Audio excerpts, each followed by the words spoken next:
Rogers.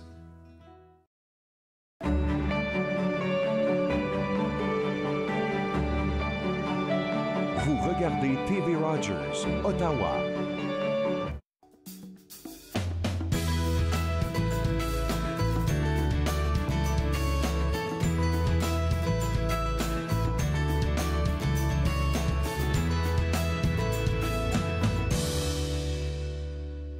Bonjour et bienvenue entre nous, exclusivement sur les ondes de TV Rogers. Je suis Catherine Marion. Il me fait plaisir de passer la prochaine heure avec vous. Aujourd'hui, c'est jeudi, et puis à tous les jeudis, comme toujours, on a la chance de parler avec M. Jean-Paul de Encore Jeune. Allô, ça va? Ça va très, très bien. Catherine, et toi-même? Ça va très bien, merci. Tu t'es bien rendu malgré la tempête? Oui, mais les routes étaient belles ce matin quand même. J'ai trouvé que c'était bien. Oui, tout à fait. Je pense que les services municipaux ont eu le temps de dégager les routes durant la nuit. Alors, donc, ça nous a aidé à nous autres, bien sûr, pour être là le matin. Ce matin, puis même hier, j'étais pris dans ça, là, disons, de 3 heures à 5 heures. Puis, si on prenait notre temps, puis on conduisait intelligemment. Et que j'aime ce que tu dis. C'est souvent, on en arrive souvent à ça. Hein. Si on sait se maîtriser, on peut. Écoute, la seule chose qu'on peut contrôler, c'est nous-mêmes. C'est ça. Ça sert à rien de se fâcher parce que on n'a pas grand choix. Notre voiture et nous-mêmes. Le reste, c'est pas de notre ressort. Alors donc, il faut composer avec ça. C'est beau. Alors, dis-nous, qu'est-ce qui se passe cette semaine Encore Jeune? Bien, on va travailler fort ce soir, puisqu'on va tourner et on va être au prix Bernard Grandmain de la 18e édition. Et on va tourner 2 reportages. Un reportage sur les mises en candidature, bien sûr. Alors, on va s'entretenir avec les gens, avoir un tout petit peu leur impression de qu'est-ce que ça leur fait d'être mise en candidature et quelle est leur implication dans la communauté. Et évidemment, le deuxième reportage, c'est la remise des prix. Alors, les gagnants, évidemment, ceux qui vont être les lauréats finalement de ces prix. Alors ça va être l'épine dorsale passablement importante de cette édition de Encore Jeune. Ça se passe au centre Schenkman, ça? Pardon? Ça se passe au centre Schenkman? Non, ça se passe, attends un peu, j'ai ça quelque part, c'est au bureau pas au bureau, enfin, à l'édifice de l'horticulture, je pense, si ma mémoire ne me trompe ça risque d'être une belle soirée, super. Absolument, oui, tout à fait, absolument, tout à fait. Et puis, comme troisième reportage, c'est l'artiste de l'art naïf, Kim Veilleux, qui expose à la galerie Eugène Rassette. C'est très drôle parce que Kim Veilleux, je l'avais déjà rencontrée il y a quelques années au moment où elle était passée au grand rassemblement des artistes franco-ontariens et québécois qu'on appelle Gatineau en couleur. Et je l'avais déjà rencontrée à ce moment-là. Alors évidemment, on s'est retrouvés avec bonheur chez Eugène Rassette, pardon. On a pu, donc j'ai pu voir quelle était son évolution, où est-ce que son art avait évolué, dans quelle direction. C'est vraiment intéressant ce qu'elle fait. Je veux pas en révéler trop, mais simplement dire que elle nous attache par ses peintures, ses couleurs, ses formes, etc. Elle nous attache à tout ce qui est à la vie quotidienne et particulièrement à la danse et à certains types de métiers qu'on a complètement oubliés, comme le cordonnier, comme le ramoneur, comme le sonneur de cloche, enfin, tous des métiers qu'il y avait dans le temps et qu'elle a réussi à peindre et à illustrer d'une certaine façon. C'est vraiment, en tout cas, très attachant. Oui, ça a l'air très, très intéressant aussi. Oui, absolument, absolument. En tout cas, c'est à voir. Assurément, c'est jusqu'au 2 avril, si ma mémoire ne me trompe pas, à la galerie Eugène Rassette au MIFO. Et c'est vraiment très, très beau à voir. C'est à voir, sans aucun doute. Super. Alors, c'est ce qu'on s'attend à Encore Jeune cette semaine. On va rappeler aux gens à quel moment l'émission, on peut la voir. Alors, c'est maintenant en première le dimanche soir à 19h et ensuite de ça à 6 reprises, si ma mémoire ne me trompe pas, jusqu'au samedi suivant, bien entendu. Alors, donc, vous avez toutes les occasions de voir ça. Et en plus, faut pas l'oublier, on met aussi en ligne sur le canal YouTube, on met aussi nos reportages. Alors, donc, ils sont aussi visibles sur cette plateforme-là aussi. Alors, si jamais on le manque, on peut aller le voir par après. Absolument. Si jamais par hasard on est trop occupé puis qu'on n'a pas le temps, qu'on se dise qu'on peut les rattraper sur YouTube. Super. Écoute, je te souhaite bonne chance. Je sais que c'est pas terminé. Tu vas pouvoir finir ça ce soir, maintenant qu'on a changé les heures. Alors, bon tournage avec les Grands Prix ce soir. Tout à fait. Merci beaucoup, Catherine. Est-ce que tu vas être là par hasard la semaine aussi? prochaine. Est-ce qu'on va te revoir là-bas aussi? Moi, je suis pas là ce soir. Moi, je vais être au bal de neige demain. Ah, OK, alors je comprends, oui. Alors, donc, tu as besoin d'avoir des énergies pour demain. OK, je comprends. Mais là, il est censé faire un peu moins froid demain que la semaine passée, alors on est censé être là en voilà, direct du bal de neige. On s'interchange les sites, effectivement, tout à fait. Ça. Absolument. Ben, écoute, je te souhaite une excellente émission à bal de neige. Merci, toi aussi, et puis on va sûrement s'en reparler la semaine prochaine à savoir ce qui s'est passé. Tout à fait, okay. Absolument. Merci beaucoup. Merci, à la prochaine, Jean-Paul. Merci, bye. Écoute, dans le temps qui me reste, j'aimerais vous rappeler que les Olympiques, ben, ça commence demain. Et puis, les conseils scolaires catholiques du CECCE sont vraiment fiers parce que nous avons des jeunes qui vont aux Olympiques. Alors, il y aura des grandes fêtes pour fêter ces jeunes-là. En premier temps, l'école secondaire catholique Garneau, il y aura un rassemblement de près de 1100 élèves dans la cafétéria de l'école à 2 heures demain, ou 14 heures, pardon. Et tandis qu'à l'école Béatrice Desloges, ils auront 500 élèves à peu près de la 7 et 8e année dans la cafétéria de 12h30. Demain encore, le 9. Alors, on fête Ivanie Blondin, qui est ancienne élève de l'école secondaire catholique Garneau, et Vincent de Hêtre, qui est ancien élève de l'école secondaire catholique Béatrice Desloges. Alors, toutes nos félicitations à ces jeunes qui s'en vont aux Olympiques. Bon, écoutez, maintenant, on va avoir tout un nouvel épisode aujourd'hui avec plusieurs invités. On parle d'un projet Une vision, une voix. On parle des hommes et la dépression et la santé du cœur. Et nous allons parler avec notre coach de vie, Carole Thériault. Tout ça aujourd'hui, ici, à Entre nous. Bougez pas.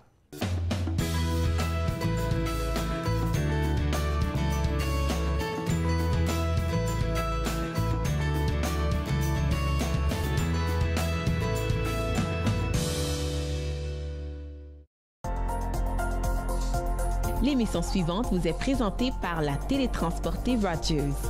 Profitez du contenu exclusif gratuitement. Disponible au www.rogersanyplacetv.com. J'ai choisi TV Rogers parce que c'était dans mon champ d'intérêt, produire, réaliser, faire tout ce qui a trait à la télévision, voir comment que ça se passait en arrière de l'écran, les caméras, le montage. Tu le sais pas quand tu commences à regarder la télé puis tu dis, ben, il y a quelqu'un qui pèse sur un bouton qui fait « Hey ». Family, it's just extremely important. People move around. Connected for Success has just made it so much easier. For the longest time, I was on cloud 9. It connects you to family. It connects you to the outside world, and it makes you feel connected to the community. It was a whole new experience. You realize then how much you missed out. In fact, connect is my favorite word now. I love that word. It keeps me out of trouble.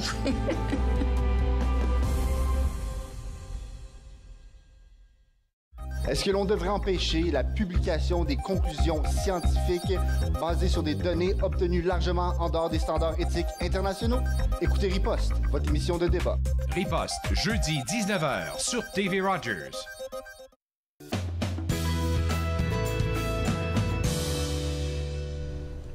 Vous êtes de retour entre nous sur les ondes de TV Rogers. On va parler de santé.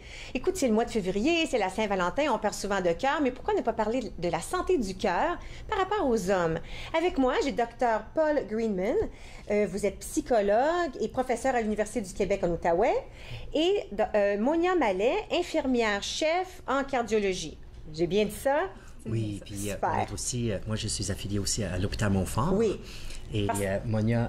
beaucoup pour l'hôpital de Hull, du Ciselet. Oui, parce que là, il y a quelque chose qui se passe par rapport à l'hôpital Montfort et l'hôpital de... Il y a un projet en marche qui incorpore plusieurs cliniques, plusieurs hôpitaux. Alors, du début, on parle vraiment de la santé des hommes et la santé du cœur. Ouais.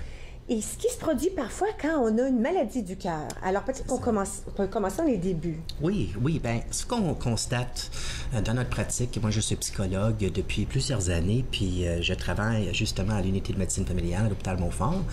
Puis je constate dans ma pratique depuis très longtemps que les personnes qui ont des maladies cardiaques, souvent en lien avec des maladies cardiaques, ils vont devenir déprimés ou développer certaines anxiétés par rapport aux sensations physiologiques qui suivent suite à un événement cardiaque. Il y a même des personnes qui vont développer ce qu'on appelle un état de stress post-traumatique, un peu comme les soldats qui reviennent de la guerre.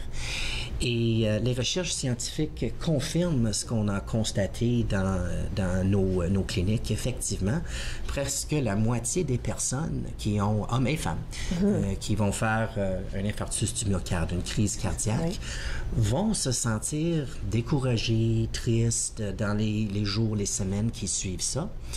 Ce on veut empêcher, c'est que ce genre de difficultés deviennent vraiment un trouble de santé mentale chronique. On veut éviter que ça devienne une dépression majeure, un trouble anxieux ou un trouble de stress post-traumatique. Ça a beaucoup de sens parce que, tu sais, quand ça ne nous arrive pas, quand ça ne nous affecte pas, on assume, bon, quelqu'un aura une maladie du cœur, le docteur le répare et la vie continue. Mais dans mon autre métier, quand je travaille avec les gens on travaille avec les musculatures, quand quelqu'un se brise un poignet, disons, en jouant au hockey, là, ils ont peur d'aller jouer au hockey après.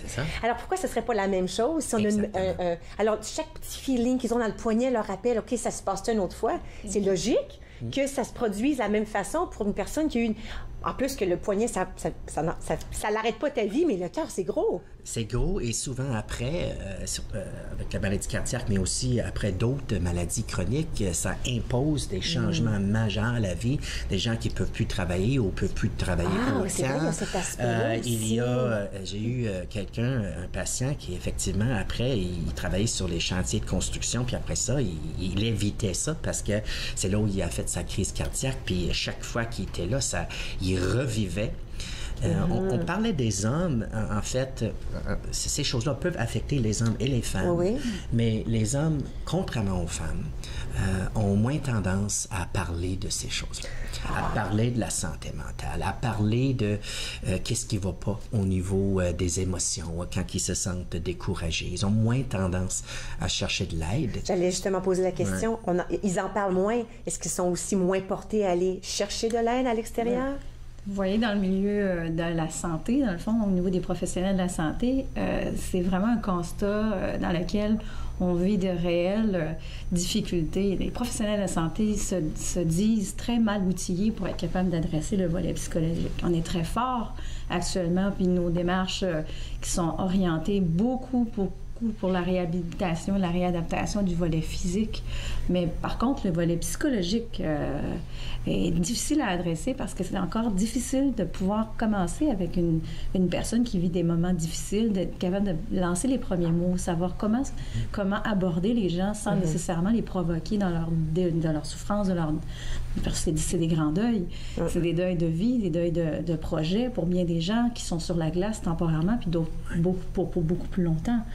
Alors, c'est ce volet le plus difficile du volet du pourquoi au niveau des professionnels de la santé, on constate cette difficulté-là. C'est presque plus facile de guérir le cœur comme tel que de guérir le après. Hein? Tout à fait. Puis nos professionnels, entre autres les spécialistes qui sont généralement attachés à la maladie prioritaire, ce sont les spécialistes du cœur essentiellement.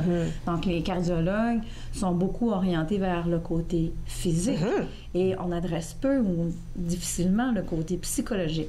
C'est glissé parfois, puis il y en a quelques-uns qui se sentent de plus en plus à l'aise de présenter le volet psychologique dès l'amorce, en posant une question ou deux, comment ça va, comment vous vivez votre situation avec votre conjoint, vos conjointes, mais c'est encore une fois très difficile de le faire partager, de le faire vivre sur le terrain, puis on n'est pas encore bien outillé pour être capable de pouvoir, dans le fond, répondre aux besoins de la population, surtout chez les hommes. Les femmes, on a une capacité de verbaliser. On a un réseau social bien souvent très grand.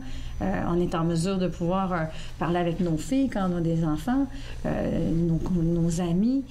Puis c'est moins tabou. Oui, puis si on en parle à nos amis, notre ami va sûrement dire, ben, tu sais quoi, va chercher de l'aide. Ça, c'est vrai. Mais si l'homme n'en parle pas à ses copains, il n'y a pas personne pour t'encourager. Fait que même si moi, je me dis, je pense que je suis correcte, mais ma copine m'entend dire, je me lève pas le matin, je suis déprimée, je veux dormir toute la journée, quelqu'un va peut-être me dire, tu sais, peut-être que tu es déprimée, va chercher de l'aide. Mais il faut en parler. Alors, si on n'en parle pas du tout, on est un peu pris dans notre situation et c'est là que ça peut devenir plus sérieux, n'est-ce pas? Oui, et c'est ça qui arrive souvent aux hommes.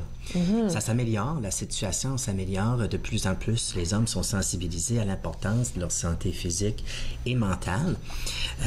Et il y a une fondation, la fondation Movember. Vous avez peut-être déjà entendu parler.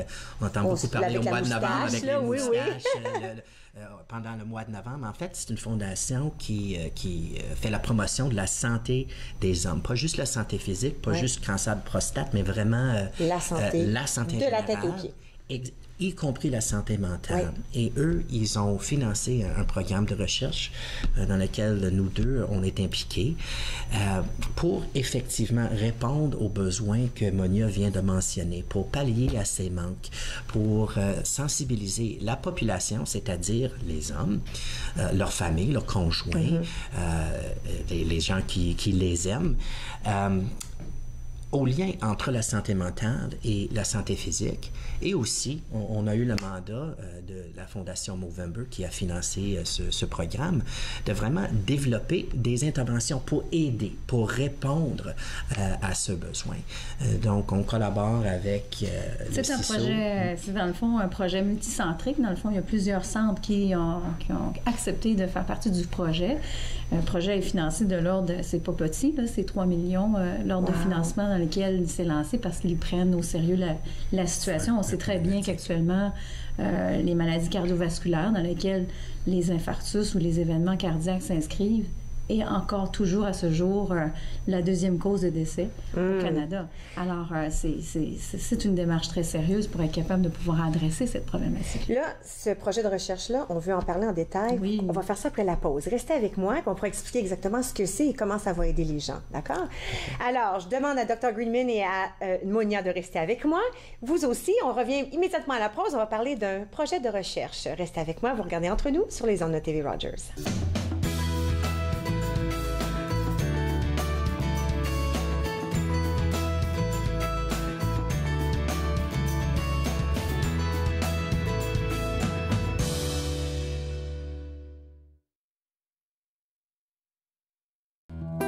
Un pas à la fois.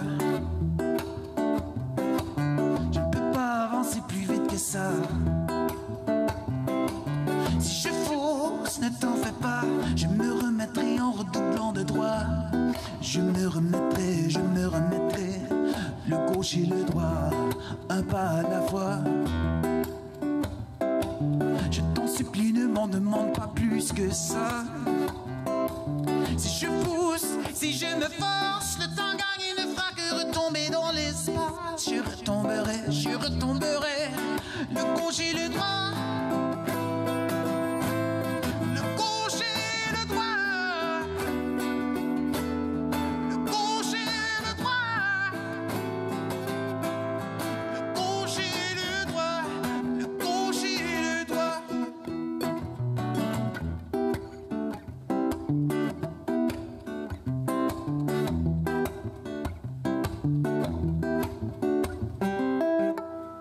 Un pas à la fois. C'est comme ça que je rentrerai chez moi. Si ce n'est qu'aux petites heures du matin, c'est faut que tu me guides par la main. Je rentrerai chez moi, le gauche et le droit, le gauche et le droit.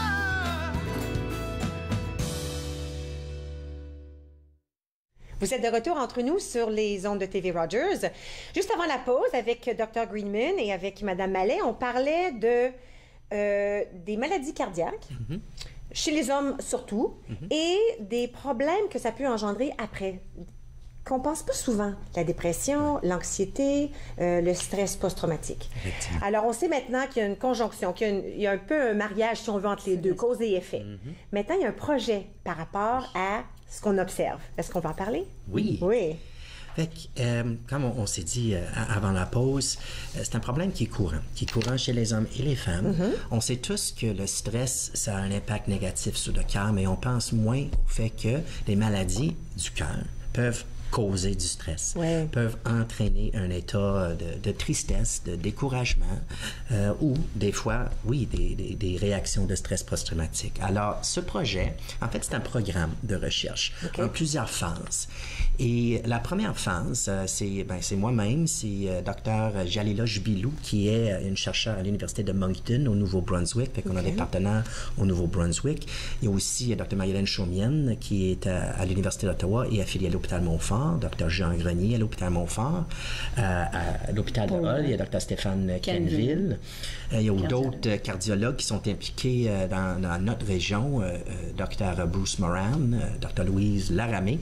Fait que nous, dans un premier temps, on voulait écouter. On voulait écouter des hommes. On a fait une étude plutôt qualitative à Hull, à Ottawa, à Montréal, à 2 endroits au Nouveau-Brunswick, à Moncton et à Saint-Jean au Nouveau-Brunswick, pour bien comprendre quelle est la réalité des hommes qui avaient vécu des maladies cardiaques ou qui étaient à risque de vivre des maladies cardiaques. Puis plus même, on a même été dans un processus aussi où on est allé chercher chez les professionnels un processus consultatif dans lequel on voulait aussi vivre du côté professionnel quelles sont les difficultés rencontrées dans le cadre de leur travail, comment ils peuvent... Est-ce qu'ils se sentaient à l'aise d'approcher le volet psychologique, dans le fond, la santé mentale chez la population? OK. Les 2 volets ont été, dans le fond, étudiés ensemble avec les différents centres. OK. Fait que dans un premier temps, c'était ça. C'était vraiment écouter le monde, les hommes, les professionnels aussi, qui travaillent avec cette population, de mieux comprendre. Est-ce qu'on leur a parlé de la santé mentale? Est-ce qu'on leur a donné des trucs pour, OK, si jamais vous vous sentez un peu plus déprimé dans les semaines à suivre, voici ce que vous pourriez faire. On voulait avoir ces informations des hommes, des professionnels concernant les besoins. Avec ça, et ça, c'est pas juste la première phase du projet, mais tout au long du projet, on fait de la sensibilisation, on fait des formations professionnelles pour comment dépister des problèmes de santé mentale chez cette population. Et effectivement, ce qu'on a appris, que c'est, on n'en sait pas beaucoup, on nous en parle pas beaucoup, mais effectivement, c'est un problème qui nous affecte. Qu'effectivement, j'ai été découragé après ma crise cardiaque. Je pensais que j'étais tout seul. Je savais pas que c'était un problème que beaucoup de gens avaient. En tant qu'homme, c'était, j'étais un peu plus gêné d'en parler avec ma femme ou avec mes amis. Fait que la deuxième phase du projet, et c'est là où on est en ce moment, on débute la 3e année, c'est on a développé un programme pour aider ces personnes-là. Donc, dans un premier temps, il s'agit de l'information. On a développé des dépliants. Il y a un site web. On est en train de développer des applications mobiles pour Et le dépliant, est-ce que c'est pour la personne atteinte ou est-ce que c'est pour le docteur ou pour les 2? Comme le docteur qui aide la personne qui va le donner ou est-ce que c'est pour le patient? C'est pour les 2 dans le fond, mais c'est surtout le patient qui reçoit ces informations, pas juste au niveau des dépliants, mais comme on a dit, il y a notre site web, il y a de l'information à notre site web. Oui, puis on a mis le site web cœuralesprit.ca, on a mis ça à l'écran, OK. Donc, dans un premier temps, c'est de sensibilisation et information. On dit aux gens, regarde, c'est un problème qui est assez courant, mais là-dedans, il y a aussi des conseils pratico-pratiques. Qu'est-ce que je peux faire si jamais, effectivement, je me trouve déprimé ou je sens un peu plus anxieux? Quelles sont des pistes de solutions? Mais pour certaines personnes, l'information, ça ne sera pas suffisant. Donc, il y a après ça, pour ceux qui en auront besoin, une intervention de groupe. 8 rencontres de 2 heures, dont, en fait, 5 de ces rencontres vont être avec la partenaire de vie ou un membre de la famille. L'idée, c'est de vraiment aider les gens à développer des outils, des stratégies pour combattre des symptômes de dépression, d'anxiété, de stress post-traumatique en lien avec la maladie cardiaque.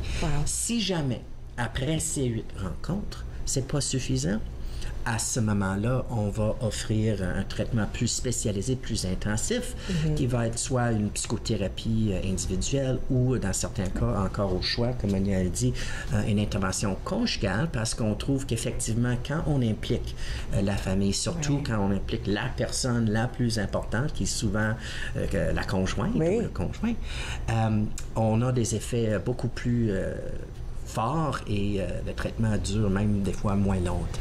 Intéressant.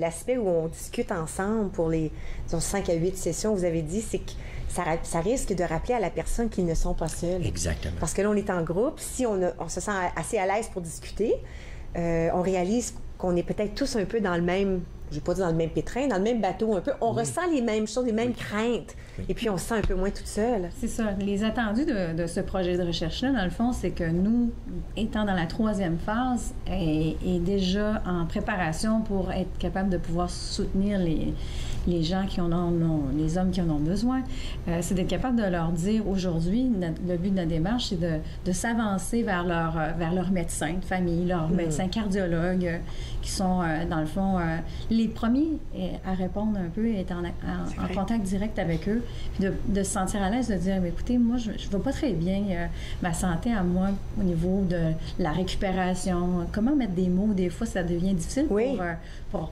choisir le bon mot, comment le dire, c'est vrai. Il y a la colère, la frustration, mais les femmes, des fois, on est très bonnes pour trouver les bons mots, pour vivre les choses. Par contre, les hommes, on les exprime différemment. Mais de se sentir quand même à l'aise de dire de l'avant, bien, écoutez, moi, j'ai un petit peu de difficulté à vivre avec le fait que j'ai eu cet événement-là, puis mes activités ne sont pas nécessairement à la hauteur de ce que j'aimerais pouvoir atteindre maintenant. Mais là, vous voulez inviter les gens à s'avancer, à participer, n'est-ce pas? Dans la dernière minute, expliquez-nous pourquoi c'est important, ça. Oui. Bien, en fait, plusieurs choses. C'est un service qu'on offre. Okay? Pour les gens qui en ont besoin, ça ne coûte rien. En fait, même, on offre des cadeaux aux gens qui vont vouloir participer. Mais c'est un service pour répondre à un besoin.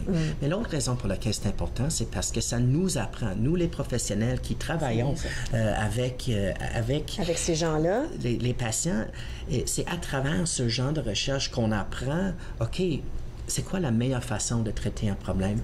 Ou c'est quoi la meilleure façon de dépister, de détecter? Ce qui fait partie de notre mandat, c'est de aussi former les professionnels pour pouvoir bien cibler, OK, ce monsieur, il a peut-être un problème de dépression, il aurait peut-être besoin d'un soutien supplémentaire suite à sa maladie cardiaque.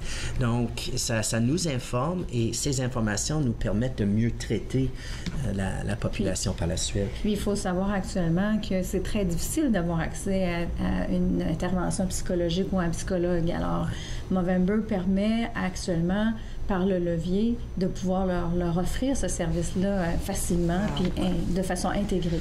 Alors, si les gens vont à Cœur à l'Esprit, on l'a mis à quelques reprises à l'écran, cœuralesprit.ca, ils peuvent à ce moment-là se joindre à votre recherche et aller chercher l'aide qu'ils ont besoin et la documentation et les informations nécessaires. Puis ils peuvent aussi appeler directement s'ils veulent parler à quelqu'un au 613-746-4621, poste 6469. Parfait. Et il y a aussi par courriel cae@commercialmontfort.on.ca. Extraordinaire. C'est incroyable ce que vous faites. C'est une très bonne chose pour les hommes dans notre région et j'invite tout le monde à s'avancer pour aider la recherche, pour qu'on puisse mieux guérir, pas juste le cœur, mais tout l'être de la tête aux pieds. Merci beaucoup d'être venu avec nous parler de tout ça. Maintenant, on va prendre une toute petite pause. Puis à notre retour, encore un beau sujet. On va parler avec M. Jude Jean-François. Il est travailleur social avec l'aide à l'enfance et on parle du projet Une vision, une voix. Restez avec moi et nous revenons dans un petit moment.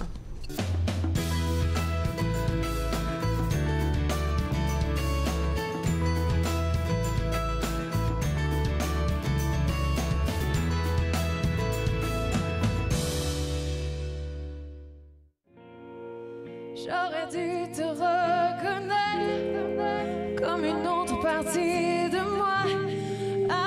Invisible, je tombe sans toi, je tombe chaque fois. Je t'espère encore, j'y crois mais j'ai tort. Je tombe sans toi, je tombe chaque fois.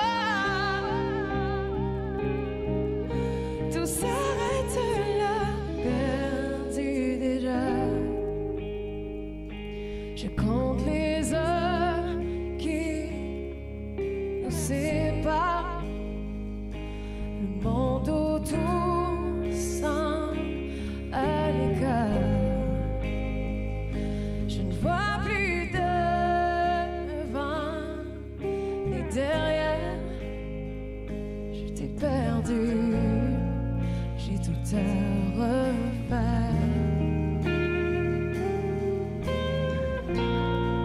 J'aurais dû le reconnaître, tu es l'autre partie de moi. Invisible, je tombe sans toi, je tombe chaque fois.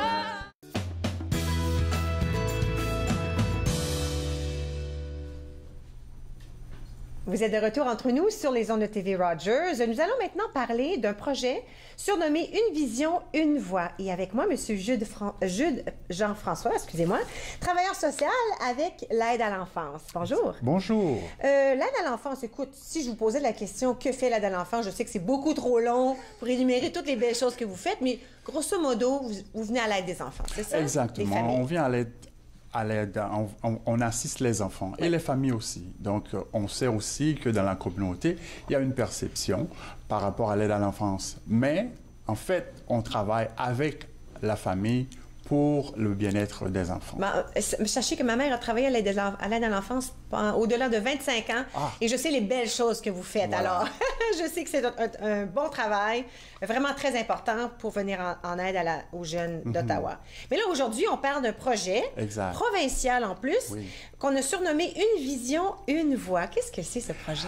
En fait, le projet Une vision, une voix, c'est après un constat que la communauté afro-canadienne de la province en fait, et cela depuis des décennies. Interpellant les autorités, il y a un problème parce que la communauté afro-canadienne avait remarqué qu'il y avait un nombre assez élevé de jeunes enfants noirs, de race noire, dans le système de bien-être à l'enfance.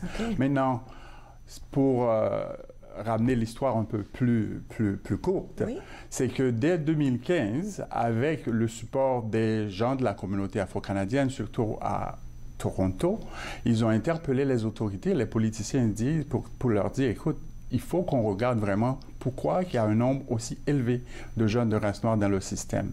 Puis là, il y a des fonds qui ont été alloués pour qu'une recherche soit faite, des consultations publiques. En fait, il y a eu à peu près 16 consultations publiques à travers la province. Il y en a eu à Ottawa aussi, à Toronto, Mississauga, Sudbury et nos maisons. Alors, ça terminé avec un rapport de recherche et l'autre partie, c'était un cadre d'équité raciale pour la pratique. Est-ce qu'il y a eu des conclusions qui ont été faites par rapport à cette recherche? Exactement. Il y a eu des conclusions et les documents sont disponibles sur le site de l'Association de l'aide à l'enfance de l'Ontario. Si vous allez là, vous allez voir 2 livres ou 2 documents, la recherche et le cadre pratique pour vraiment améliorer le service dans le domaine de la protection des enfants. D'accord. Maintenant, alors, ce projet-là, qu'est-ce qu'on essaie d'en faire avec Une vision, une voix? Qu'est-ce qu'on tente de... Ce qu'on tente de faire, c'est de regarder. Là, on parle, dans le projet, on parle vraiment des vraies choses. On parle de racisme anti-noir. On parle de parler aux dirigeants des agences d'aide à l'enfance, partant de la direction générale jusqu'aux travailleurs en première ligne.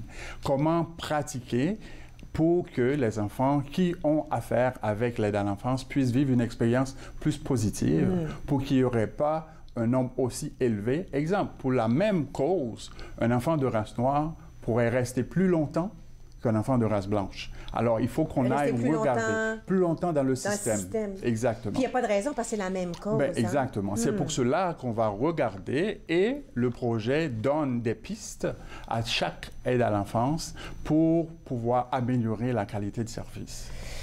Les consultations publiques, elles ont eu lieu à travers plusieurs villes de la province. Dans toutes les provinces. Est-ce qu'on a vu des différences dans chacune des villes? Est-ce que les gens ont apporté des opinions différentes, des faits différents? Il y a une similarité. Les gens, la communauté parlait presque d'une seule voix pour dire, écoute, oui, on reconnaît la présence de ce service-là, mais notre expérience est différente de nos concitoyens de race blanche.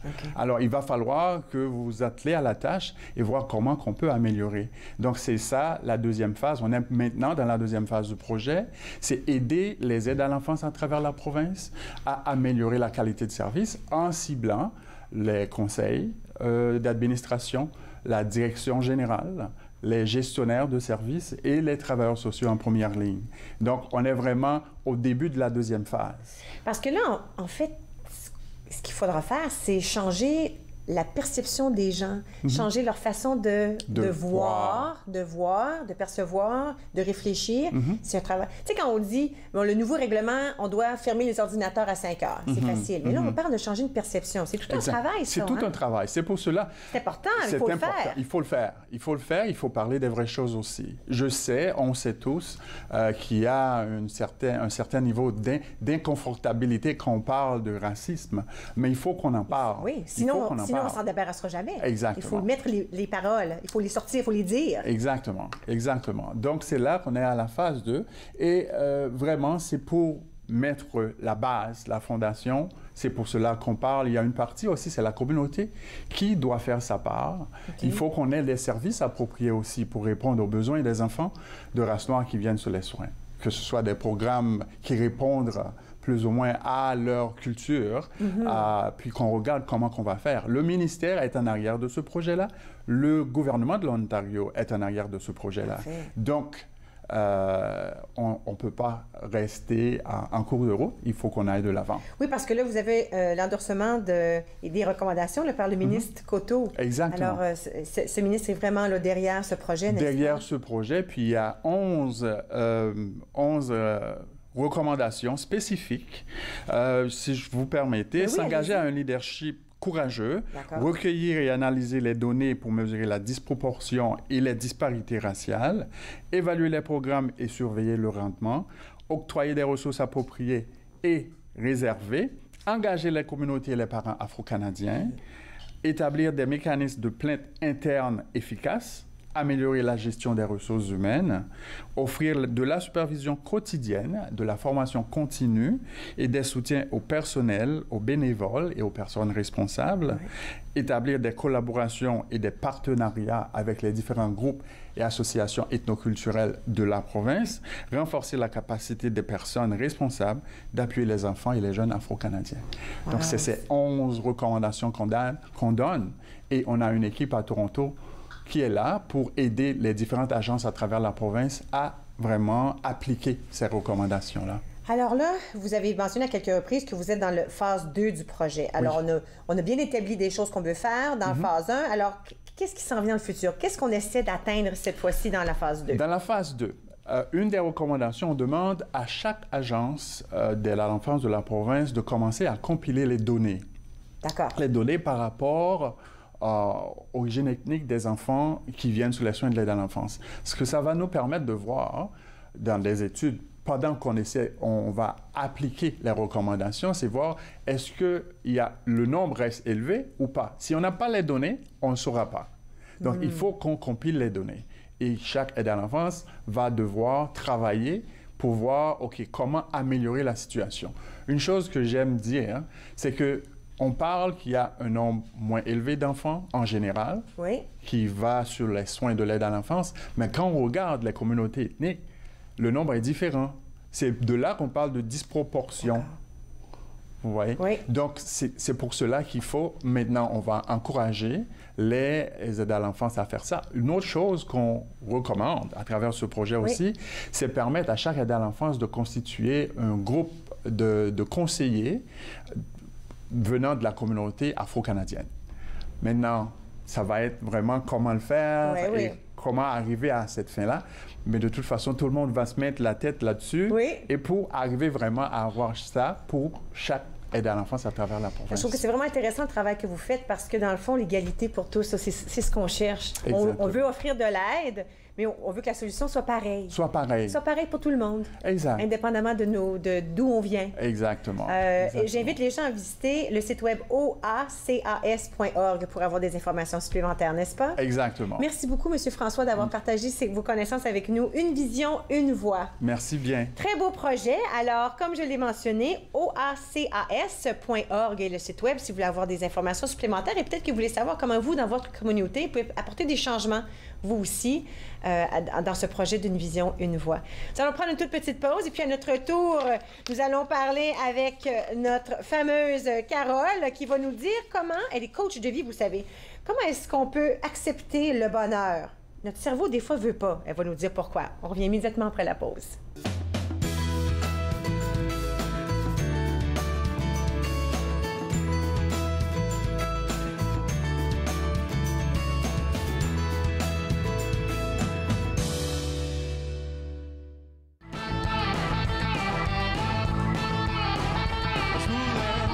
Sacrer mon camp, mais je peux pas passer le quart de porte.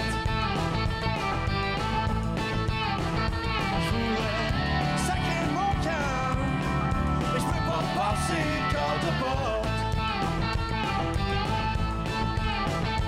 Parce que le gars est juste là pour être ton chum, je le sais pas. J'ai été piégé par un ange au 2e étage. Si je pense que c'est un jour, je me fais pas prendre en cage. Couvre ta fenêtre, ma belle, je me pousse en douce comme un voleur. Non, tes voisins ne verront pas, j'ai un culot dans la noirceur.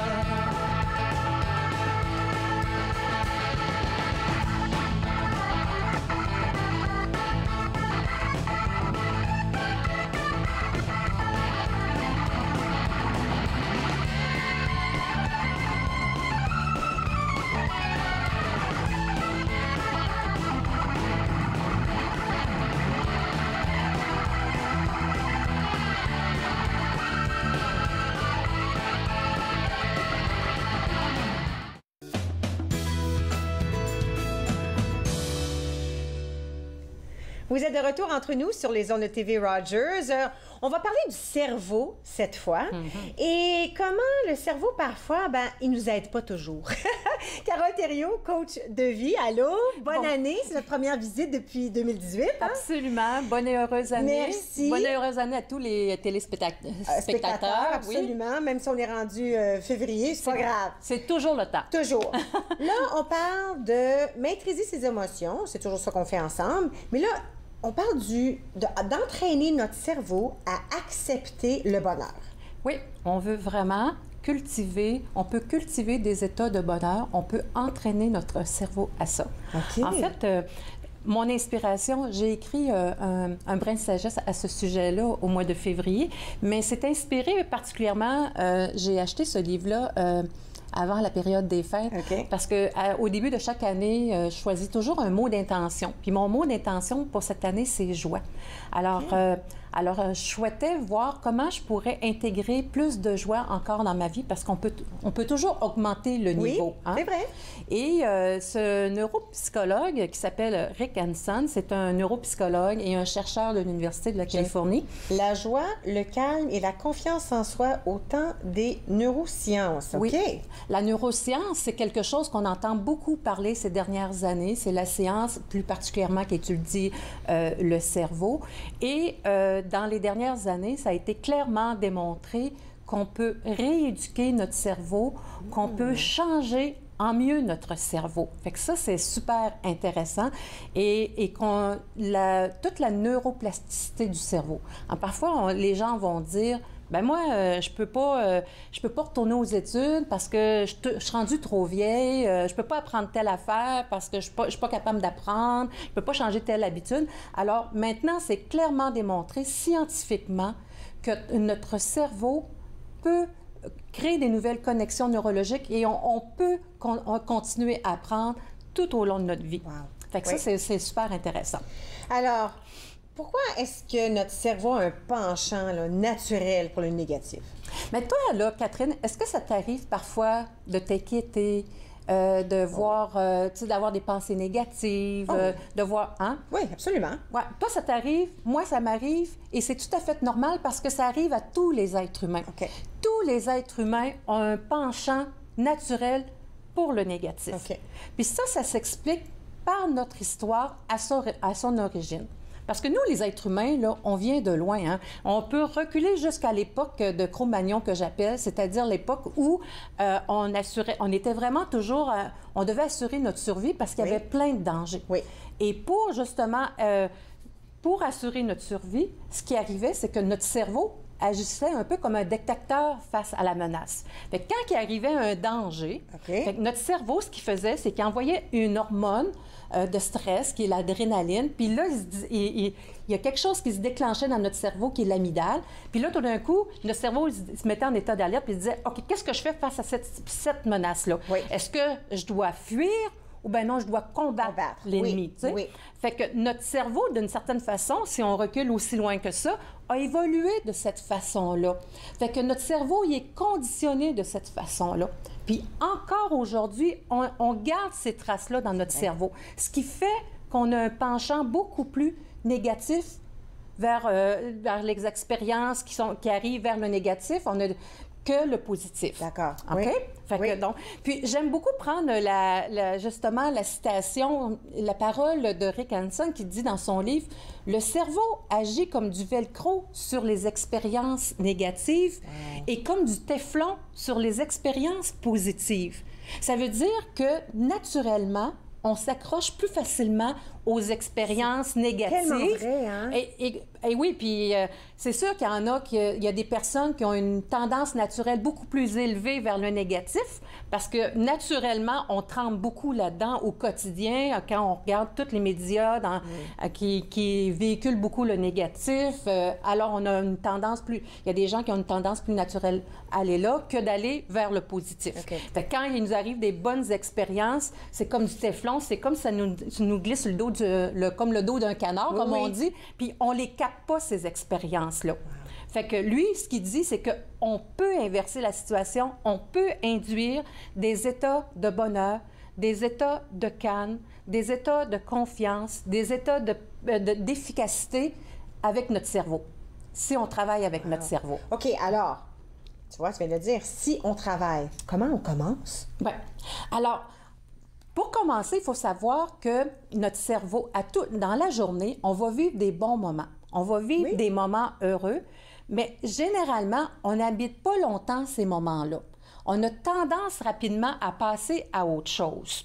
Fait que l'idée, c'est de commencer à savourer des bons moments qui se passent dans notre journée, puis de rester plus longuement avec ces moments-là. Est-ce que c'est de rester plus longuement dans ce moment-là ou est-ce que c'est de réaliser qu'on est dans ce moment-là?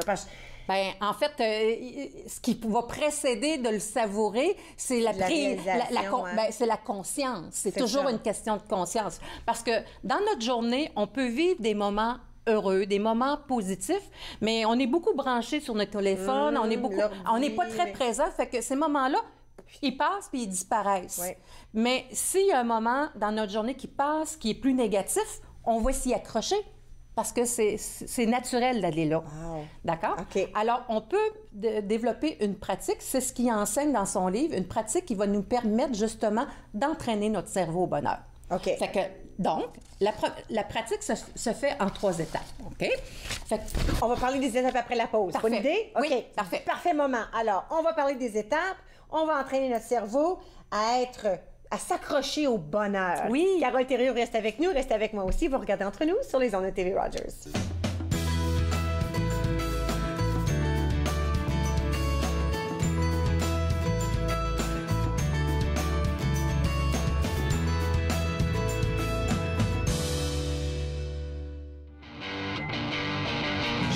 Après le temps et j'ai menti à la lune, j'ai couru après les mots et j'ai menti à ma plume, j'ai mis mon cœur sous les ciseaux et ma tête sur l'enclume entre le feu et mon marteau, je me suis forgé un costume.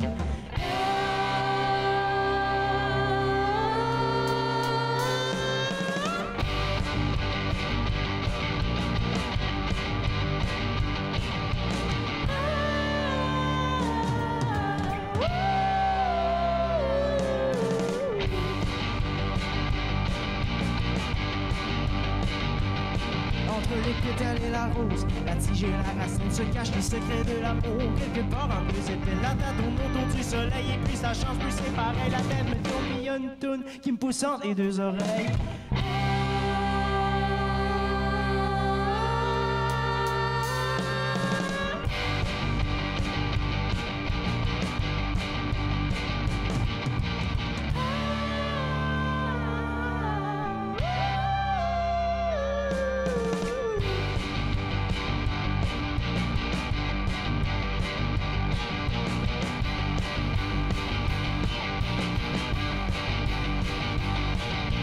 la guerre ou que je fasse l'amour, que je presse contre le pour, que je pogne la route ou que je pogne la trail en bowling, tous les chemins se mettent. Le poignet sur le chemin du doute avec un flat sur la conscience. La mise à plat les bras puis les yeux plus gros que la...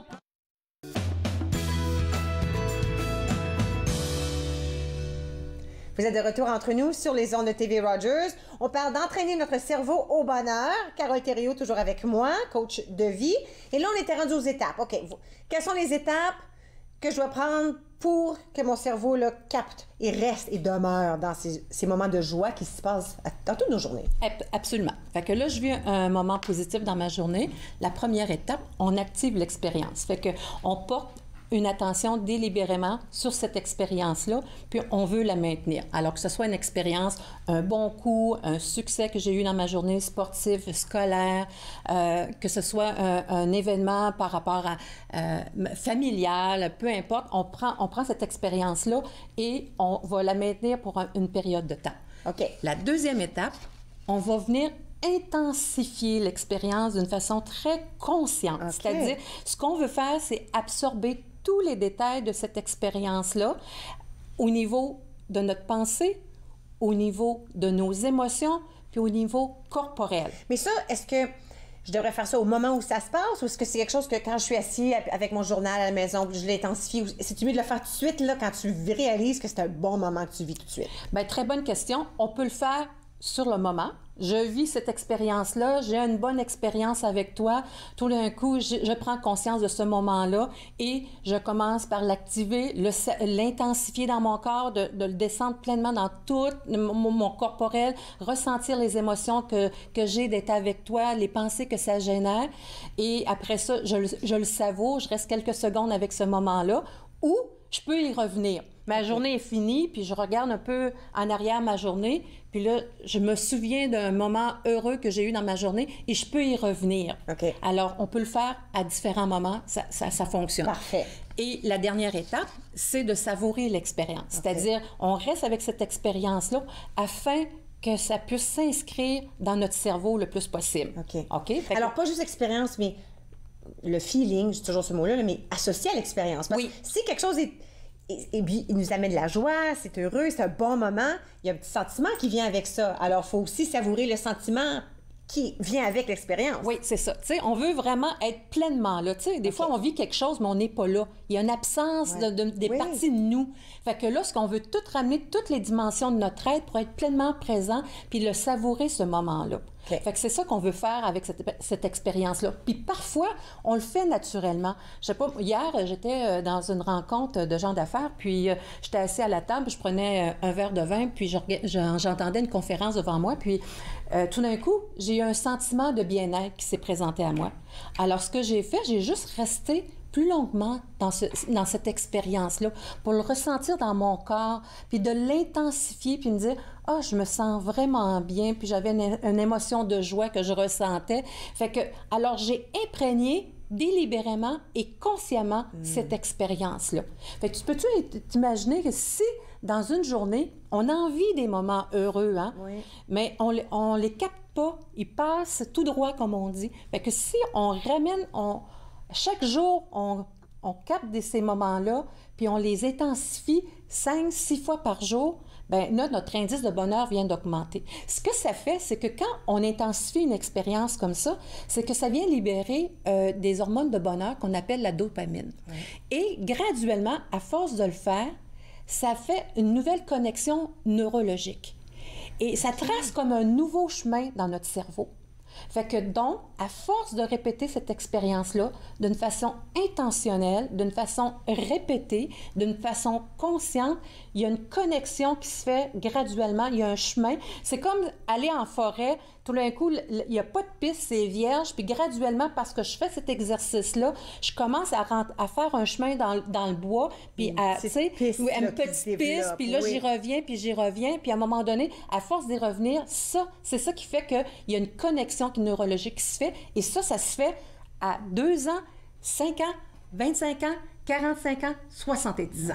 Alors, on peut faire ça à tout âge parce que les recherches démontrent scientifiquement que notre cerveau a une capacité de refaire des connexions neurologiques à tout âge. Là, écoute, quand on dit un moment heureux dans la journée, il y en a pour qui les gens se disent, ben là, c'est quoi un moment heureux? Quand je reçois des fleurs, c'est pas vrai, hein? Ça peut être une petite chose de rien. Oui, puis j'aime beaucoup Rick Hanson qui dit, lui, il parle des petits riens. Il y a plein de petits riens qui arrivent dans notre journée, qui ont une intensité peut-être de 2, 3 sur l'échelle de 10, par exemple. Mais si on prend le temps de s'arrêter, je suis assise, je suis en train d'envoyer un courriel, mon chat est là, tout d'un coup, j'ai un sentiment de bien-être. Bien, je peux juste intensifier cette expérience-là puis en prendre conscience. Je suis assis avec ma famille, je suis en train de prendre un repas, on a un bel échange, je peux prendre cette expérience-là puis venir l'intensifier. J'ai un appel d'un ami qui m'a fait du bien, je peux venir intensifier cette expérience-là. Et la beauté, c'est qu'on peut prendre aussi des événements qui se passent dans notre journée, mais aussi on peut venir intensifier des expériences ressources qui ciblent vraiment des besoins spécifiques. Dans notre vie, on peut avoir manqué de certaines choses, on peut avoir manqué d'amour. Alors, on peut venir intensifier d'une façon volontaire des expériences d'amour, on peut les cultiver, les intégrer, qui fait que graduellement, on vient créer cette connexion-là. Alors, on peut intégrer des expériences ressources de calme pour les personnes qui sont anxieuses, on peut d'efficacité pour les personnes qui se sentent incompétentes. Alors, c'est là que la beauté de cet exercice-là prend tout son sens. Je te garde avec moi jusqu'à la fin. J'ai une question pour toi. Je me dis, est-ce que l'effet serait le même si moi-même, je décide de créer mon propre moment de bonheur et puis là, après ça, de l'enregistrer? On en parle après la pause.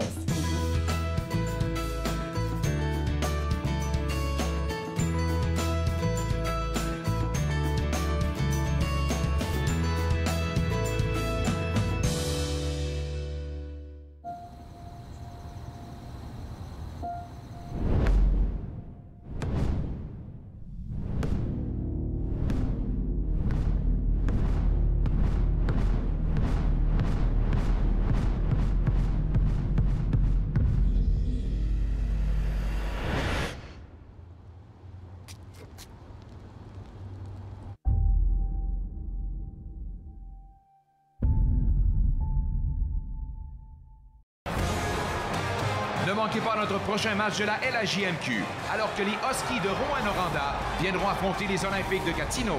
C'est un rendez-vous ce vendredi 19h30 sur TV Rogers. La marijuana est la drogue la plus souvent en cause dans les accidents mortels impliquant des adolescents au Canada. Émilie? Un élève sur 4 en secondaire 5 dit avoir été passager dans un véhicule.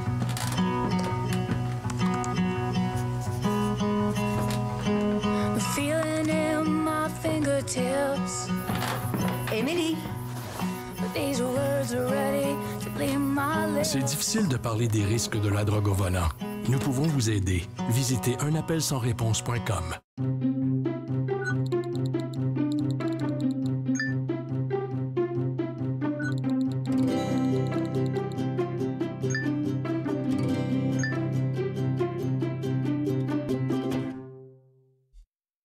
Vous êtes de retour entre nous. Coach de vie, Carole Thériault est ici. On parle d'entraîner notre cerveau au bonheur, puis de bien capter les moments heureux dans notre journée. Je peux-tu en créer un moment heureux, si ça me tente? Absolument. On peut provoquer ces moments-là. Puis, en même temps, tantôt, je pensais à un exemple de si on veut combler certains besoins comme tel. On peut, par exemple, aller... si, par exemple, je suis une personne anxieuse, on parlait d'anxiété tantôt dans une autre chronique, on peut, par exemple, juste se créer un oasis, se fermer les yeux, d'aller se créer un oasis là où c'est calme. Et quand on va à nos occupations, par exemple, puis que là, on vit un état de stress, on peut aller rechercher cette expérience-là qu'on a commencé à intégrer et l'intégrer. Même si on n'est pas là, dans l'oasis, on peut la faire revenir dans notre imagination. Oui, exactement. Fait que je peux, par exemple, si j'ai une chronique à faire, je vis un stress, de l'anxiété, je peux à la fois ressentir en arrière-scène du stress, puis aller chercher dans une expérience qui m'amène le calme, puis la placer en avant-plan, qui fait que ça va venir me calmer. Wow. Alors, on a du pouvoir. Notre cerveau a plein de pouvoir. Moi, j'aime ce livre-là. J'en prends une photo avec mon téléphone avant de quitter aujourd'hui pour que je puisse me l'acheter. Merci beaucoup. Bienvenue. Écoute, on se voit demain au bal de neige. Je vous souhaite une belle journée. À la prochaine.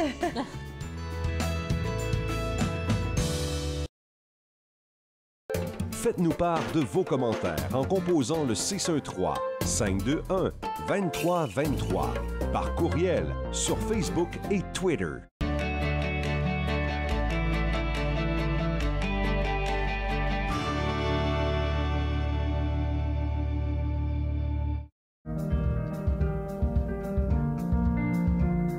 Bonjour, je m'appelle Michael.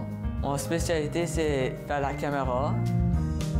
Les nouveaux bénévoles, quand ils ne savent pas quoi faire pendant le mobile ou n'importe quoi, comment bien rouler un câble, là, la personne, il dit « Va voir Michael parce que lui, il sait comment bien rouler. Si tu aimes faire des vidéos, tu peux venir à Rogers, tout à coup, il peut te montrer comment bien monter un bon reportage. » Family, it's just extremely important. People move around, connected for success. It's just made it so much easier. For the longest time, I was on cloud nine. It connects you to family, it connects you to the outside world, and it makes you feel connected to the community. It was a whole new experience. You realize then how much you missed out. In fact, connect is my favorite word now. I love that word. It keeps me out of trouble.